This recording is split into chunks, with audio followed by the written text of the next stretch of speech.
तालियों से स्वागत करें भाई चंद्रशेखर आजाद जिंदाबाद, भाई चंद्रशेखर आजाद जिंदाबाद।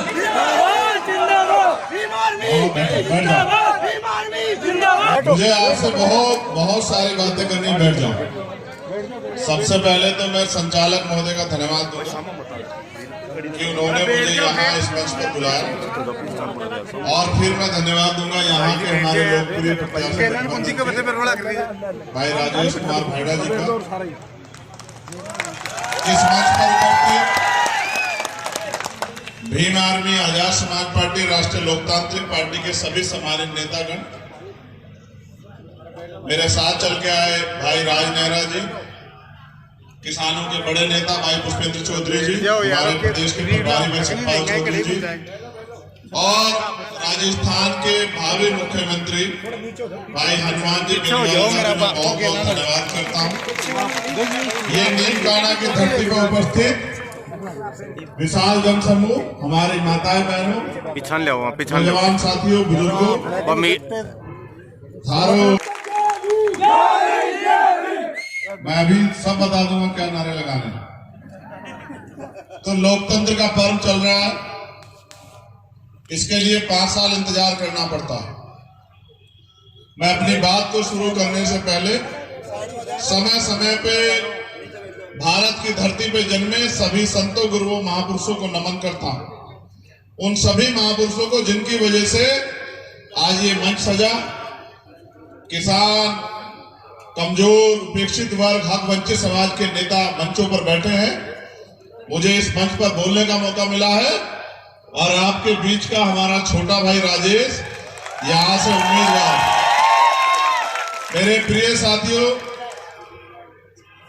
राजतंत्र में राजा ने जो कह दिया, प्रजा के लिए वो अंतिम लाइन होती थी, प्रजा को मानना पड़ता। फिर राजतंत्र को खत्म हुआ राजतंत्र और लोकतंत्र आया। भारत के अंतिम व्यक्ति को वोट का अधिकार मिला, और मैं जब याद करता हूं तो मुझे ऐतिहासिक रूप से ये पता है कि जब हम आजाद भी नहीं थे तब डॉक्टर बाबा साहब अम्बेडकर और सर छोटू राम मिलकर इन वर्गों की तरक्की की लड़ाई जो है वो अंग्रेजों के साथ सामने लड़ रहे थे, और वो प्रयास कर रहे थे कि समता, समानता, बंधुत्व, भाईचारे पर आधारित समाज बने। मेरे राजस्थान के प्यारे साथियों, आप मुझे इसलिए नहीं जानते कि मैं किसी नेता का बेटा हूं, मैं किसी मुख्यमंत्री का भतीजा हूं, किसी सांसद का भाई हूं, किसी विधायक का चाचा हूं, ताऊ हूं। आप मुझे सिर्फ एक बात से जानते हैं कि मैं डॉक्टर बाबा साहब अम्बेडकर, सर छोटू राम जी के मिशन का सिपाही हूं। और जब भी आप पे कभी भी कोई अन्याय अत्याचार यहाँ किसानों पे, देश भर में, राजस्थान छोड़िए, मजदूरों पे, नौजवानों पे, महिलाओं पे, SC, ST, OBC, माइनॉरिटी के लोगों पे,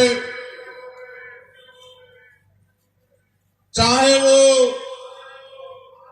CHA के हमारे साथी हो जिन्होंने कोरोना काल में सेवा की राजस्थान की, उनके आंदोलन का मामला जिसमें 4 दिन में जेल रहा जयपुर की, चाहे वो पहलवान बहनों के सम्मान की लड़ाई हो, चाहे वो जितेंद्र मेघवाल का मामला, इंद्र मेघवाल का मामला हो, कार्तिक भील का मामला हो, ओम प्रकाश रगर का मामला हो, तोला गुजर का मामला हो, कोई ऐसा मामला नहीं है जब आपकी तरफ जुल्म ज्यादती की आंधियां उठी और चंद्रशेखर आजाद आपका साथ देने के लिए यहां देर से पहुंचा। कोई ऐसा मामला आपको ढूंढने से नहीं मिलेगा। इस प्रांगण में हमारी मातृशक्ति भी उपस्थित है। मेरी और हनुमान जी की दोस्ती की एक सबसे बड़ा कारण यह है कि जब मैं डॉक्टर बाबा साहब अम्बेडकर को पढ़ता हूं, समझता हूं, तो वो कहते हैं मैं किसी भी समाज की, देश की तरक्की उस समाज में रहने वाली महिलाओं की तरक्की से मापता हूं कि उस समाज की महिलाओं की कितनी तरक्की हुई है, उस देश में महिलाओं की कितनी तरक्की हुई है, इसको मैं पैमाना मानता हूं। और जब ये अलायंस की बात चल रही थी, इनके अलग अलग तरह के रूप हैं। कभी ये गुस्सा होते दिखाई देते हैं, कभी ये प्यार बांटते दिखाई देते हैं, कभी ये हक अधिकार के लिए लड़ाई लड़ते दिखाई देते हैं किसानों के लिए, कभी ये जहां न्याय होता कमजोर वर्गों पे पूछे रखने पे, घोड़ी पे बैठने पे, उनके हक हकूक की लड़ाई में इकट्ठा खड़े दिखाई देते हैं। लेकिन जो सबसे ज्यादा जिस बात ने मेरे ऊपर असर छोड़ा वो ये थी कि बात है 1997 की, जब इसी राजस्थान के जयपुर राजधानी जो है, अगर याद हो हमारे प्यारे भाई के, अगर याद हो डीसी जेसी बोस हॉस्टल में जब जो घटना हुई, एक बहन का अपमान हुआ, रेप हुआ, और यहां के नेताओं की इतनी हिम्मत नहीं थी, बड़े बड़े नेता थे कि कोई उस बच्ची की आवाज, उस बहन की आवाज उठा दे, उसको न्याय दिला दे। पुलिस भी ताकतवर लोगों के आगे कमजोर पड़ रही थी। जब आप नौजवान नहीं जानते होंगे, आप ढूंढोगे तो आपको मिल जाएगा। तो एक ही व्यक्ति था जिस लड़ाई को आज मैं लड़ रहा हूं, 25 साल पहले अपनी गाड़ी को बीच सड़क पे लगा के जिसने ऐलान किया कि अगर उस बहन को न्याय नहीं मिलेगा तो ये रास्ते नहीं खुलेंगे। ऐसे आपके भावी मुख्यमंत्री हनुमान जी बेनीवाल, जब मैं उनका संघर्ष देखता हूं तो उनका संघर्ष और अपना संघर्ष मुझे एक जैसा लगता है। जब ये अकेले थे तब आपके लिए बहुत ईमानदार से लड़ रहे थे। अब तो हम 1 और 11, और जब हम 1 और 11 हुए, आपने पहली बार राजस्थान में देखा होगा कि यहाँ के स्थापित दल जिनकी सरकार है, उनको भी अपनी लिस्ट जारी करने में पसीने छूट गए। आखिरी दिन जारी कर रहे, क्यों? उसका एकमात्र कारण मैं आपको बताता हूं कि जहां ये किसान का, मेरे नौजवानों महिलाओं की आवाज है, वही हमने संघर्ष है। और मैं धन्यवाद दूंगा अपने भीम आर्मी के एक साथी का, अपने भाई का, अपने वीर योद्धा का, जिन्होंने मुझे बल दिया। उनकी एकता इतनी मजबूत है, राजस्थान में अगर ये अंगड़ाई ले जाए तो सत्ता परिवर्तन कर सकती। मैं राजेश को कब से जानता हूं, मेरे आज भी याद 2018 में थानागाजी प्रकरण में इसका जिक्र किया, और मेरे बहुत अच्छी तरह याद है। मैं यूपी से आया और रास्ते में गिरिराज और हमारे नेता नीति धनवाल में मिले मुझे, और उस दिन जो आक्रोश था उस बहन को न्याय दिलाने के लिए, मेरे आज भी याद। तब मैंने राजेश को पहली बार देखा और मैंने उम्मीद की कि इस प्रदेश में नौजवानों में नेतृत्व उभर रहा है। अगर उनको सही पटल मिल गया और समय में उनकी एनर्जी को समाज ने वेस्ट न किया, उनको आगे बढ़ने का मौका दिया, तो एक ऐसी ऊर्जा पैदा होगी जिस ऊर्जा के प्रभाव में बड़े बड़े शक्तिशाली परिवार के लोग ध्वस्त हो जाएंगे। आपके यहां राजस्थान में लोकतंत्र को मजबूत करने का काम, युवाओं को प्रेरणा देने का काम राजस्थान यूनिवर्सिटी करती है। लेकिन इस बार यहाँ की वर्तमान सरकार इतनी घबराई कि उन्होंने राजस्थान यूनिवर्सिटी का चुनाव भी नहीं किया। क्यों? क्योंकि कोई गरीब का, कमजोर का बेटा आगे बढ़कर एक नया नेतृत्व न खड़ा हो जाए। जब जब आपने एकता बनाई, आपको याद है कि राजस्थान यूनिवर्सिटी में आपने इतिहास रचने का काम किया, और इस बार आप पे मौका है कि आप नीम का थाना में भी इतिहास रचो। वोट आपका है, संघर्ष आपका है, लाठी आपने खाई है, जेल आपने काटी है, अन्याय आपने सहा है। आपकी वोट पे कोई और राज नहीं करना चाहिए। आपकी वोट से अगर किसी को ताकत मिले तो वो मेरे छोटे भाई राजेश कुमार भाईना को मिले, और इतनी ताकत मिले कि वो विधानसभा में जाके आपके क्षेत्र की समस्याओं के लिए लड़ सके, आपकी समस्याओं से आपको मुक्ति दिला सके। मेरे भोले वाले लोगों, आपने कांग्रेस की सरकार भी देख ली 5 साल की, उससे पहले आपने बीजेपी सरकार भी देखी, और इतिहास हमें सीख देता है। जब यहाँ गुर्जर समाज के लोग आए आरक्षण की मांग करने, इस सरकार ने, बीजेपी की सरकार ने क्या स्वागत किया।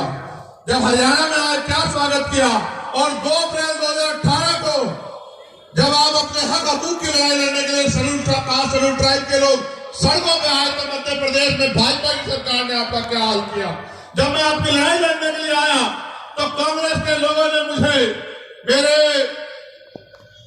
इंद्र मेघवाल के परिवार से जोधपुर में मिलने नहीं दिया, 4 बार वापस भेज दिया। जब मैं सेक्टर की लड़ाई लड़ने के लिए आया जयपुर में, इन्होंने मुझे यहां से उठाकर जेल भेज दिया। मैंने कभी तकलीफ नहीं समझी, लेकिन आज मैं आपको कहना चाहता हूं, अगर वास्तविकता में आप मुझसे प्यार करते हो तो फिर मुझे आपकी लड़ाई लड़ने की ताकत भी दो। आपके एक वोट जो बोतल के चुनाव चिन्ह, जो हमारे गठबंधन का चुनाव चिन्ह है, जब नीम का थाना पे हमारे प्रत्याशी को पड़ेगी, उससे मुझे शक्ति मिलेगी। और जब शक्ति मेरे पास होगी तो मैंने जो संकल्प लिया है कि इस बार आपके बीच के भाई को, आपकी लड़ाई लड़ने वाले भाई हनुमान जी बेनीवाल को हम लोग मुख्यमंत्री बना के छोड़ेंगे, तो वो सपना तभी पूरा होगा, मेरा संकल्प, जब आप इस वोट की शक्ति से हमें ताकत दोगे। आप नारे बहुत लगाते हो, बड़ी बड़ी रैलियां कराते हो, एक दिन के कार्यक्रम पे आप हजारों की संख्या में जुटे, आपका जोश जुनून भी बहुत मजबूत है, लेकिन आप सोचो, जब तक लोकतंत्र में राजनीतिक शक्ति हमारे पास नहीं होगी, आपके जीवन में हम लोग क्या बदलाव कर सकते? ना मेरी इच्छा है कि हर परिवार तक रोजगार पहुंचे। कैसे? क्या कांग्रेस के लोग आपको रोजगार देंगे? बताओ, क्या भाजपा के लोग आपको रोजगार देंगे? कांग्रेस के लोग तो रोजगार उनको देते हैं जिनको बस में बिठवा के पेपर लीक करवाते हैं। कांग्रेस के लोग तो गरीबों के सगे नहीं, कांग्रेस के लोग तो विधायक मंत्रियों के सगे हैं, उनके परिवार के लोग आगे बढ़ाते हैं। आपने कितने विधायक मंत्री, अपनी जेब तो देखो। इसी राजस्थान में पानी की समस्या, इतनी जगह पे खारा पानी पी नहीं सकते हैं। खेती की समस्या, एक फसल एक साल बाद होती है, एक साल बाद होती है। किसान परेशान है, नौजवान परेशान है, महिलाएं सुरक्षित नहीं है। एनसीआरबी का डाटा कहता है कि यहाँ की निकम्मी सरकार के राज में बहन बेटे सुरक्षित नहीं है। आज इस बार आपके कंधों पर जिम्मेदारी, आप अपनी कीमती वोट को इसलिए मतदान करें, भारी संख्या में मतदान करें, कीमती वोट को सोच समझ के दें, क्योंकि ये आपके आने वाले, ये आपके आज के वर्तमान को और आने वाले भविष्य को सुरक्षित करने का काम करेंगी। अगर आपने, जैसा मैंने 1997 की बात आपको बताई कि जिस बहन को वो जानते नहीं थे, उसके सम्मान की लड़ाई के लिए संघर्ष किया 25 साल पहले, आप ये सोचिए, अगर ऐसे भाई के हाथ में राजस्थान की शक्ति होगी तो क्या किसी बहन बेटी पे अत्याचार हो पाएगा? क्या कोई सामंती किसी गरीब को घोड़ी से उतार पाएगा? क्या कोई किसी को मूछे रखने पे हत्या कर पाएगा? बहुत सोच समझ के हमने फैसला लिया है कि इस एकता के जरिए हम राजस्थान में समानता का राज स्थापित करेंगे। आज तो ये राज है कि गरीब के पेट खाली है और अमीर का कुत्ता भी खीर खा रहा है। अमीर का कुत्ता भी एसी में सो रहा है, बड़ी बड़ी गाड़ियों में घूम रहा है, और गरीब के बच्चे सड़कों पे पढ़ लिख के इंतजार कर रहे हैं कि उनको कुछ मिलेगा। ये मांगने से नहीं मिलेगा। लोकतंत्र मेरे लोगों, राजनीतिक ताकत बनाओ, वोट हमारा, राज तुम्हारा, नहीं चलेगा, नहीं चलेगा, इस बात को समझो। आपके पास शक्ति है, जब आप बटन दबाओगे आपकी ताकत बढ़ती जाएगी। अगर आप किसी लालच में पड़े, किसी बातों में गुमराह हुए, किसी के बहकावे में आए, तो वही लोग राज करेंगे जो अब तक करते आए हैं, और फिर आपको भी वही मिलेगा जो मिलता है। अब ये सोचो कि वही चाहते हो जो मिलता है या कुछ अच्छा चाहते हो। अगर अच्छा चाहते हो तो दोनों हाथ उठा के बताओ कि एसपी के गठबंधन के प्रत्याशी को मजबूती से मिलेगा नहीं मिलेगा? दोनों हाथ उठाओ जोर से। मिलेगा नहीं मिलेगा? बताओ। मैं आपसे वादा करता हूं इस सीट पे मेरे क्योंकि मैं चाहता हूं कि एक नौजवान, मेरा छोटा भाई यहां से आगे बढ़ के जाए और यहाँ की जनता की सेवा करे। आपने मुझे सुना, इसके लिए बहुत बहुत धन्यवाद। और मीडिया के लोग ये सवाल जरूर पूछेंगे, अगर आपकी सीटें आएंगी तो आप कांग्रेस के लोग को मुख्यमंत्री बनाओगे या भाजपा के लोग? तो मैं उनको भी कहना चाहता हूँ, बहुत दिन हो गया मैं बनाते हुए, थकते हुए, लुटते हुए, अब हम लुटने वाले नहीं है। हम पे नेता भी है, हम पे झंडा भी है, हमारा डंडा मजबूत है। हम जितने हमारे विधायक जीतेंगे उनका एकमात्र लक्ष्य ये होगा कि भाई हनुमान जी बेनीवाल मुख्यमंत्री बने, किसान का बेटा कुर्सी बैठे और आपकी तरक्की के रास्ते खुले। बहुत बहुत धन्यवाद। जय भीम, जय भारत, जय मंडल, जय जोहार और जय संविधान।